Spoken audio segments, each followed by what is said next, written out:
Hi, this is a Kawasaki Versys 650cc motorcycle from 2008. It has been with us for 4 years now, and we decided to make a review on it now. On cold starts, it waits a bit, then increases the RPM and stays at increased RPM for around 2 or 3 minutes, then drops it back down.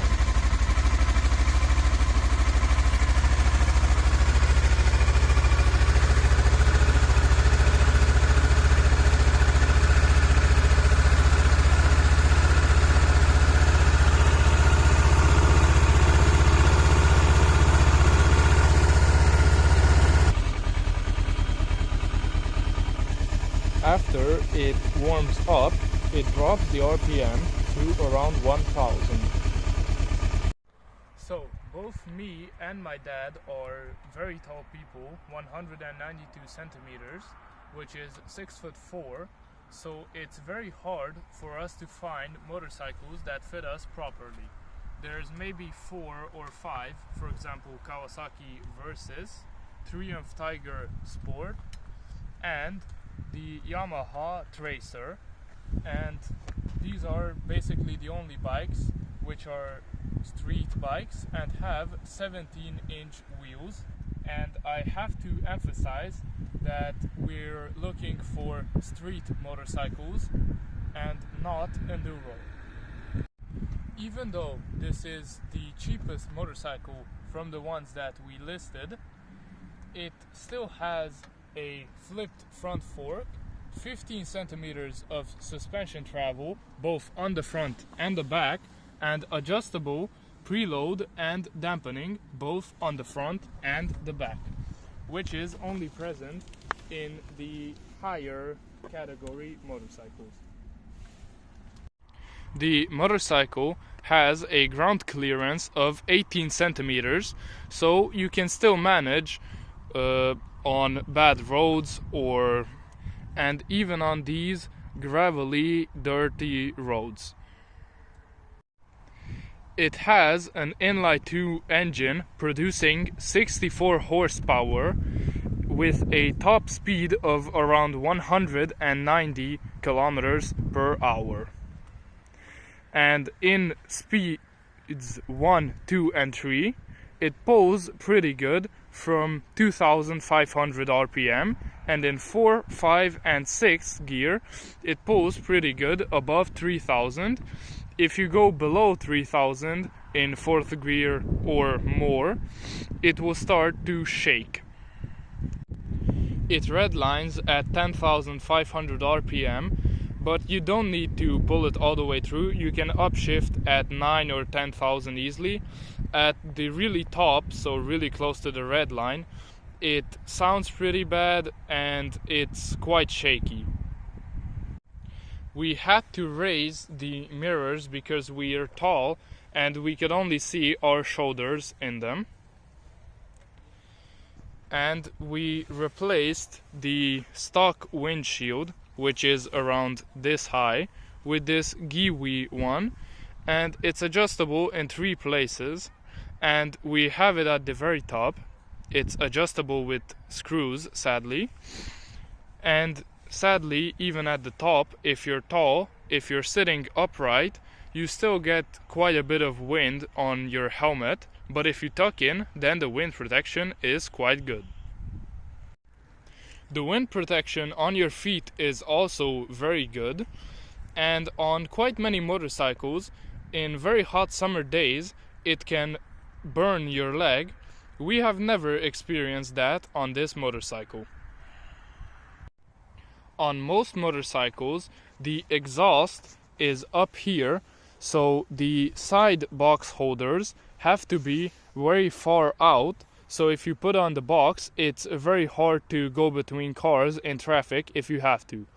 On this motorcycle, the exhaust is all the way down here, so the mounting brackets for the side boxes are very close. So even with the boxes on, you can maneuver between traffic much more easily and with much less worries of hitting something than, for example, on a V-Strom with the side boxes on. Every two-cylinder motorcycle has more or less shaking. And we used to have a really big Givi rear box which could fit 2 helmets, and because of the shaking on this one, it broke the mount 2 times already and we had to weld it. So we sold that box and decided to get a smaller one which fits 1 helmet, which we will put on in a bit. Both the front and the rear brakes are really good. We've never had issues with it. It's not as touchy as, for example, on a sport motorcycle. And even with a passenger and all of the boxes on with load, it's still really easily adjustable. And it's not a one-fingered brake like on sports bikes, but it's more like 2 or 3 fingers. The stock mud guarding wasn't that good, so we bought this fender extender on the front for 35 euros and the fender on the back for 100 euros. It's still not perfect, but it's a lot better. On most motorcycles, the low beam light turns on when you give it contact, but on this one it only turns on after the motorcycle has been started. They're very good lamps. They're almost as good as LEDs. These are H7 lamps, much better than the H4. And the interesting thing is that when you turn on the high beam, the low beam does not turn off and it stays on, so both the lights are on. The low beam also illuminates the road very well. The motorcycle has a nice and deep sound when you're afar, but when you're sitting on it, it sounds a bit weird to us. We don't really like it.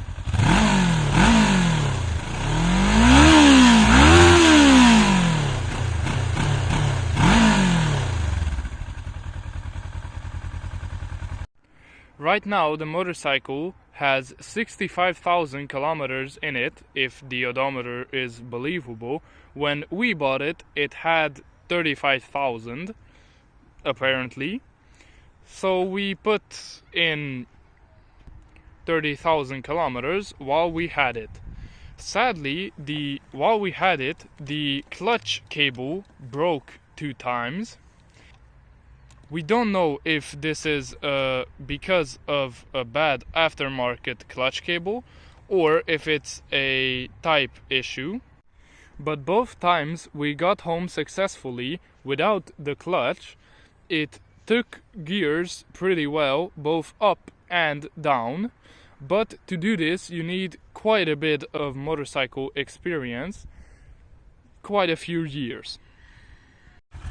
It has a pretty rough and clunky gearbox, as you can hear, and it takes second gear only if you put it in first. But what's interesting is that it always takes neutral in the first try. Even I could do it the first time I tried while having 0 motorcycle experience. The gearbox is quite rough if you try to switch gears at low RPM or really softly, but if you go at high tempo, high RPMs and doing aggressive shifts, then it's perfectly fine. Just like all 2-cylinder motorcycles, the engine braking is really good, and on twisty roads you really rarely have to use the actual brakes. You can go just fine with the engine braking, but you need to rev match when downshifting.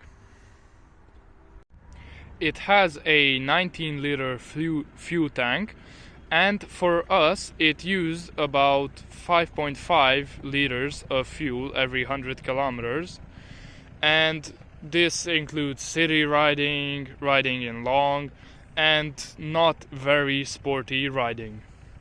And the good thing is that the board is quite easily visible even at night. And in daytime, even when the sun shines directly on it. We put on a footstand enlarger because the stock one is really small, and we've had the motorcycle tip over a couple of times when we parked it in dirt or mud.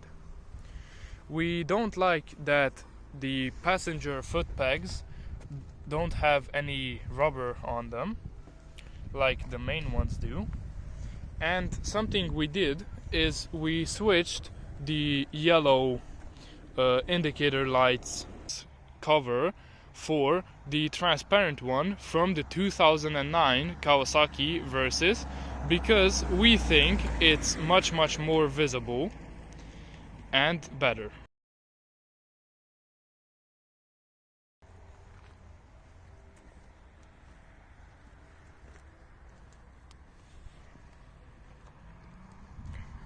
And also something interesting is that it has hazard lights, which not many motorcycles do. We don't really like the stock seat because you constantly keep sliding forward and hitting your crotch on the gas tank, but the passenger place is really good and comfortable, and it even has some holds which you can grab onto while riding. If we would keep the motorcycle, then we would get it rewrapped with some memory foam here, which would also raise the seat by a bit and prevent us from sliding around. But now we're going to trade this motorcycle for a new one.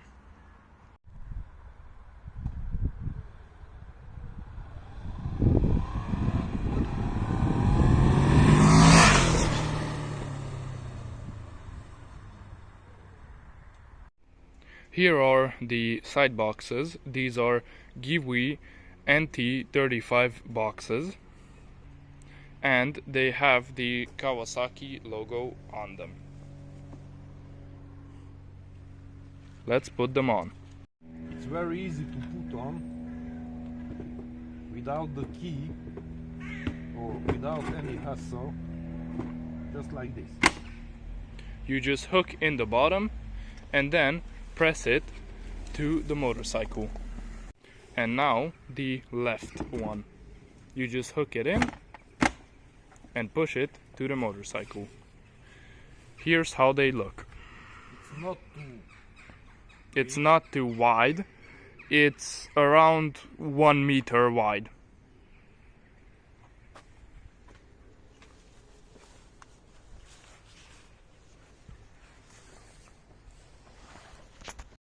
Here's how the passenger sits on the rear seat with the boxes on.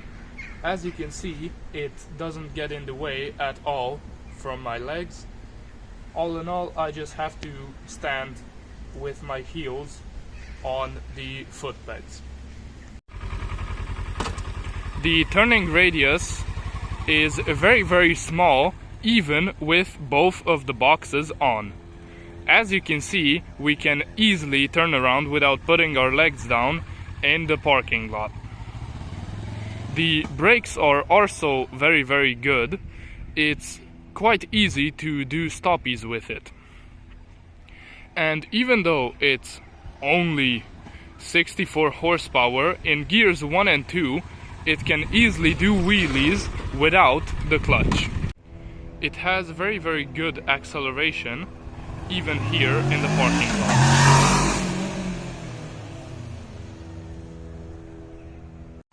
Here's how the motorcycle looks, fully loaded, with a 192 centimeter, 100 kilogram person on the front, and a 170 centimeter tall, 55 kilogram person on the rear.